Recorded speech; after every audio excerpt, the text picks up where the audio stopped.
Alongside Pierre Dorion and DJ Smith, Pierre, I want to start with you. It's been described as the summer of Pierre. I know you've seen it. I know you've heard it. Maybe you chuckle inside. Maybe you try to shrug it off. But this was an impressive offseason for the Ottawa Senators. And we get to Ottawa yesterday, and it's Senators talk in the airport.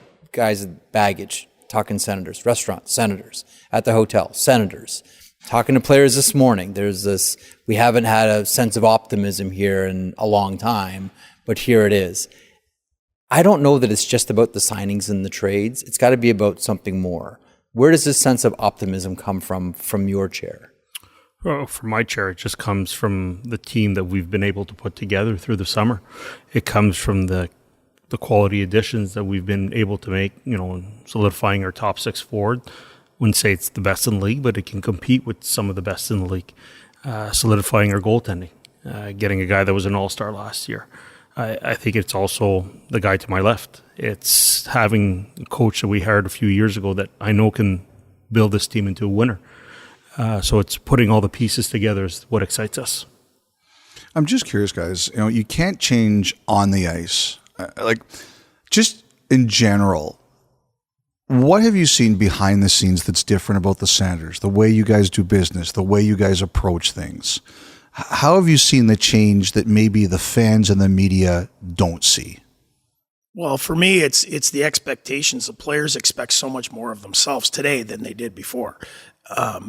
Before, it was just getting a feel for the league. Now it's showing up and proving you can play with the other team's best players. Maybe it reminds me of Matthews when he was a rookie going against Sidney Crosby, and Crosby won that match, say that night. A lot of nights, our guys, got taken to the woodshed by some of the league's best. They want to prove they belong. Pierre? To me, first sign for me was when I found out when everyone was coming to town. I've been in the league for a long time. Having almost every player that will probably be on the roster be here 2 weeks ahead of camp, I've never seen that before. It just was an indication that I think the guys mean business this year. Is that led by one player? Is there a Pied Piper, hey guys, we're getting here early, or is that just players deciding on their own? Because they did talk about that. Hey, everyone's here early. I think DJ can answer that more because he talks to the players on a regular basis. I think it's a mixture of the addition of Giroux being here and the excitement. Shabby's here pretty well year round and saying, guys, with Brady, the sooner we get here, the sooner we can get going and we can get together. And I think those three, with the rest of the leadership group, have just touched base with everyone and said, this is when we're getting going. And I think without the moves that Pierre made, you don't have that optimism. I think Debrincat was here a week before me, and I usually get, end of August, get in here, and he was here a week before. So I think it's a case of you get one guy here, and it's like, oh, I better get going. You don't want to be left behind, and before you know it, everyone's here. Is that a bad sign that Debrincat showed up before the coach did? Yeah, no, it is. I don't know if he's got 3 kids and a dog, but he just wanted to get settled and he wanted to get skating, and there was no one here. I think Shabby was still in and out. I think he was one of the first 3 guys to get here. And in one thing, and we're off topic, but talk about him is that this guy loves to score and he loves to work. First thing he did, he says to the goalie coach, I'll be your shooter, every day before practice. And that's almost like a tedious thing where, young guys, hey, I need a shooter. He wants to do it. And getting here early gets him in the right mindset, and I think we've got ourselves a special player. It was interesting hearing some of your players. And Pierre, you were asked in the media conference about what are the expectations, and you used the phrase meaningful games at the end of the year. And there were some of the players, DJ and Pierre, who said we should mention the word playoffs, and there were some players who said, I don't think we need to mention the word. They were more down by your train of thought. DJ, do you have to hammer them with playoffs right from the beginning? Do you think that's important? I think telling people you're coming is not the way to go. You have internal expectations, and we can challenge ourselves.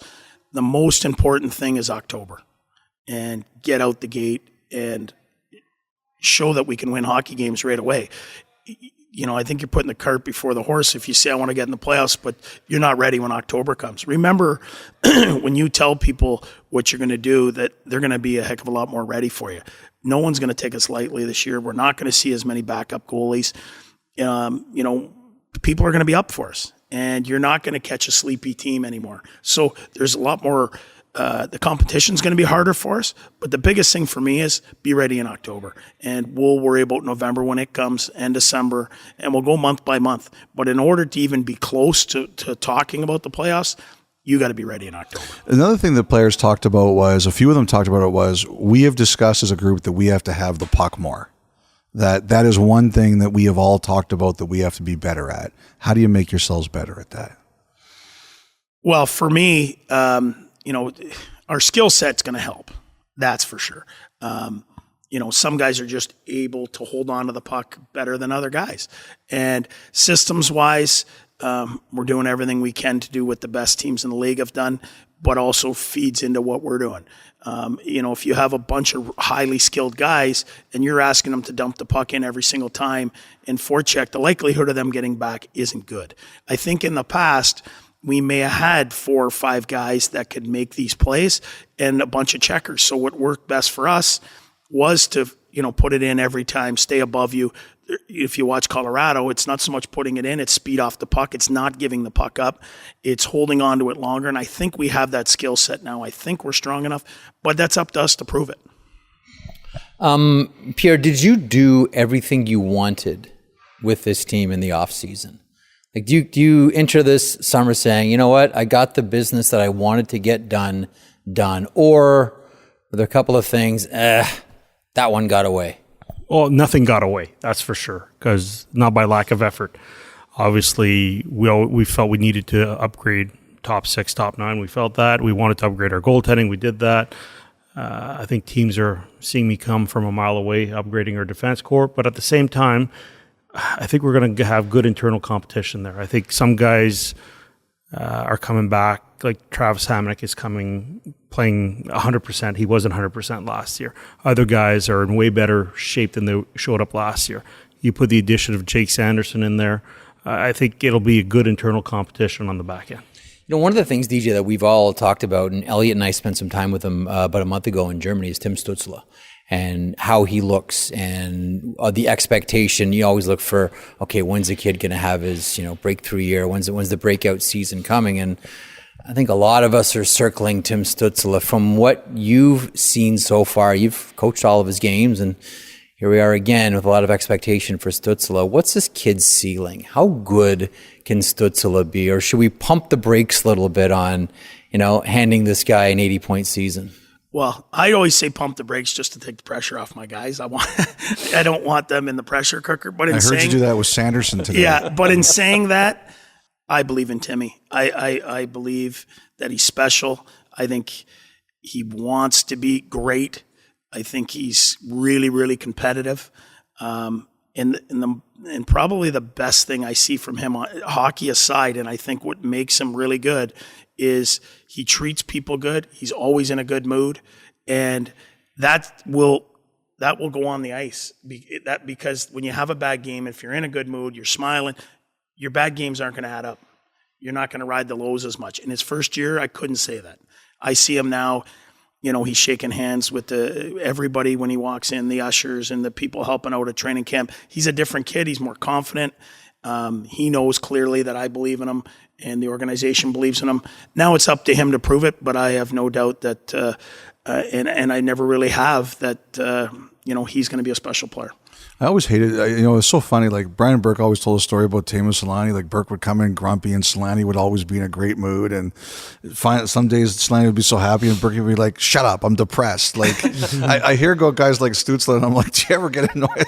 What are you so happy about all the time? I think I always laugh at stuff like that. Well, DJ's like that too. People don't the amount of energy. I'm not going to say who the player is, but one player told DJ last year, I'm always got a great energy. And one day, the player didn't have the same energy as DJ. And I think that's a great quality, especially in going through this process. You need a coach, obviously, he communicates well. You need someone that can teach. He knows the systems. He's a great bench coach.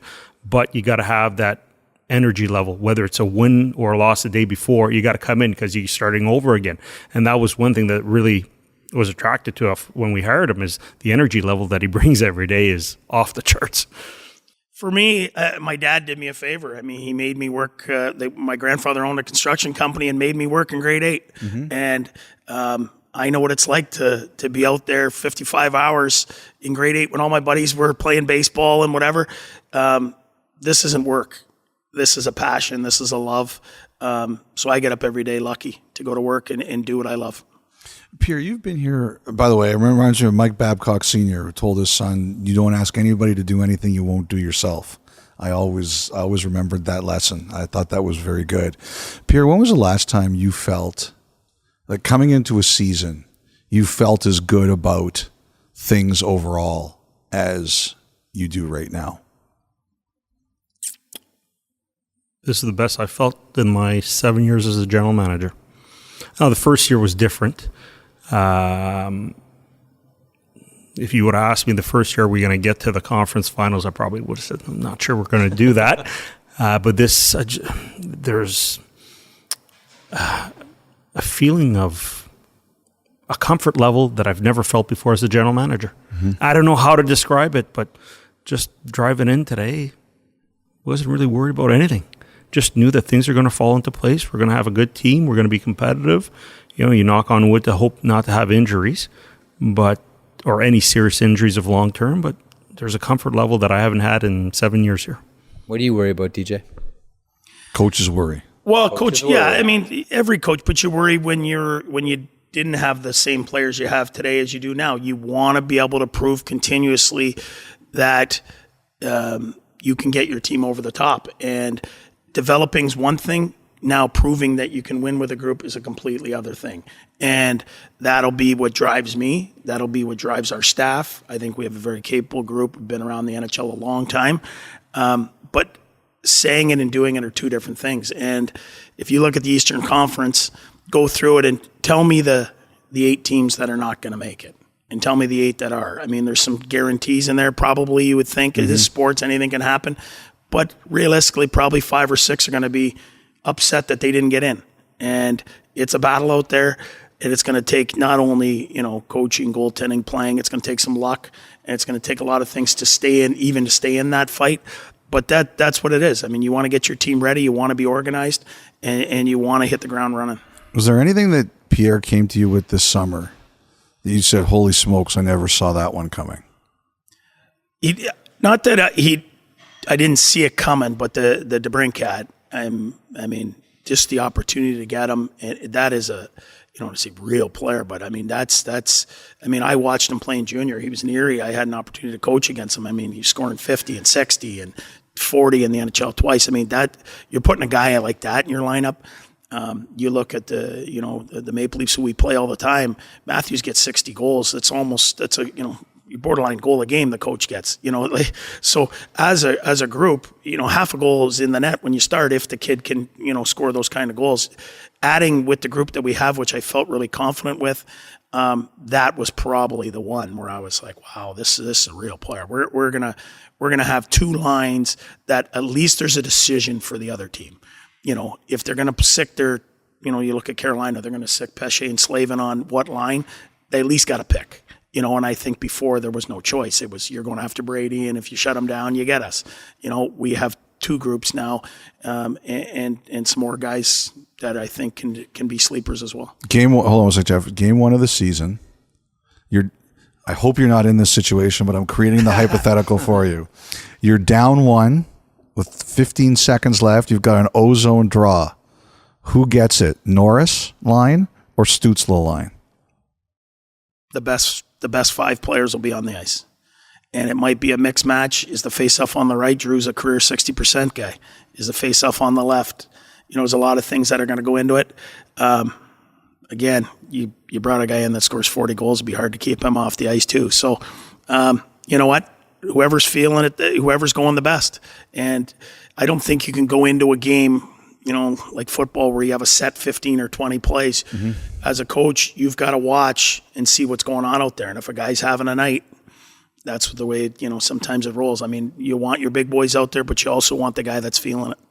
Let me pick up on Debrincat really quick. And we've made this point before on the podcast. You know this, TJ.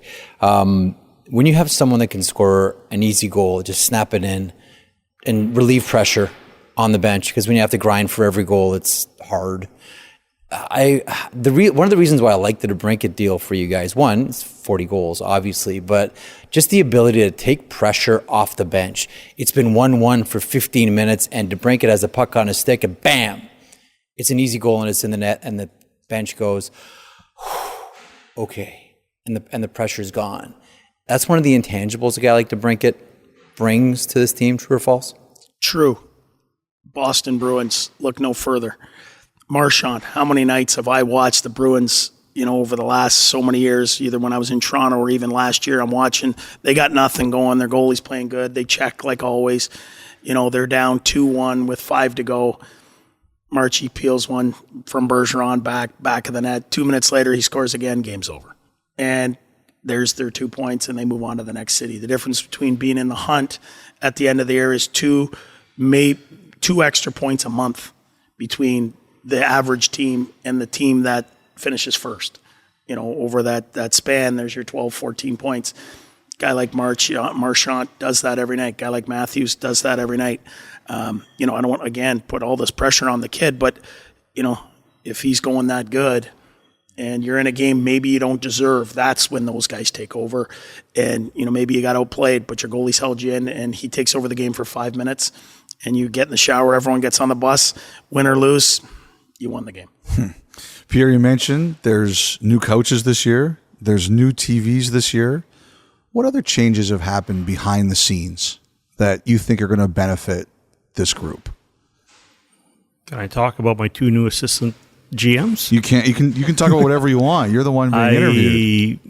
I've been so impressed with these 2 guys. You talk about things behind the scenes. People don't know sometimes all the people that work behind you, but the synergy between both Ryan Bonus and Trent Mann has been unbelievable. It's like they've been doing it for 10 years, and it makes my job so much more easier. I can focus spending time with DJ that I really enjoy. So I think that's one thing. The other thing to me, and we've touched upon it, is just the mindset of the players. Like, I was just talking to Brady yesterday at the golf tournament, and I said, it's a big year for us, Brady. He goes, we know, we're ready to win. So, the players have that mindset. Obviously, as I talked before about the additions behind the staff, but it just has a different vibe to it this year. Where do you see this team right now? I always think about winning cycles and where is a team on its winning. Where is Ottawa on its winning cycle? I mean, we all see the direction that it's trending. Where do you think it's at? Well, I think we're climbing the hill. I don't know where we are on the hill climb yet. Are we close to the top? Probably not at the top, but we're working really hard to get to the top as quickly as possible. All right, here's my last one. Who is the player that you hope in camp this year either disrupts things because he plays so well, or forces you to make a very difficult decision, either in terms of what his role is going to be or whether or not he stays on the roster? One for each of you. Well, I'll go first. I think the guy, and say he's not going to be on the team, but I think Shane Pinto is a guy that can push the guys ahead of him. And I think, everyone's anointed the top 6, whether it be, a guy playing wing or whatever have you. I believe that this is a really, really good hockey player. I just watched him at that rookie game, and again, we talked about the level of competition compared to the National Hockey League. But I think he's a guy at some point, if he stays healthy and gets pushing, can push to be a guy that belongs in an NHL top 6. He stole my guy because, without a doubt, our biggest loss last year was Shane Pinto. Mm-hmm. I think we wanted him to play one game because I think he wanted to come back to play last year. The last few weeks, the doctors just said it's not worth it. I'm going to go Matthew Joseph. Almost had a point a game for us. He brings a great vibe to the room. He's got great energy, skates. He fits in really well with our system. He's one guy that I think, and DJ always decide who plays with who. He just comes in and tells me the lines. He's one guy that could maybe shake up our top 6, top 9, just the way he's fit in so well here. I'll finish with this one then, for both you gentlemen, to finish a sentence. This will be a successful season for the Ottawa Senators if... Goaltending save percentage at .918. Yeah. Coach? Yeah, that correlates. Yeah, that definitely correlates. This will be a successful season if both special teams combine to 105. 100 is usually the measuring stick, correct? 105, that's a big 105 number. is wow. juicy. I like a high bar. Well, things have gone really well.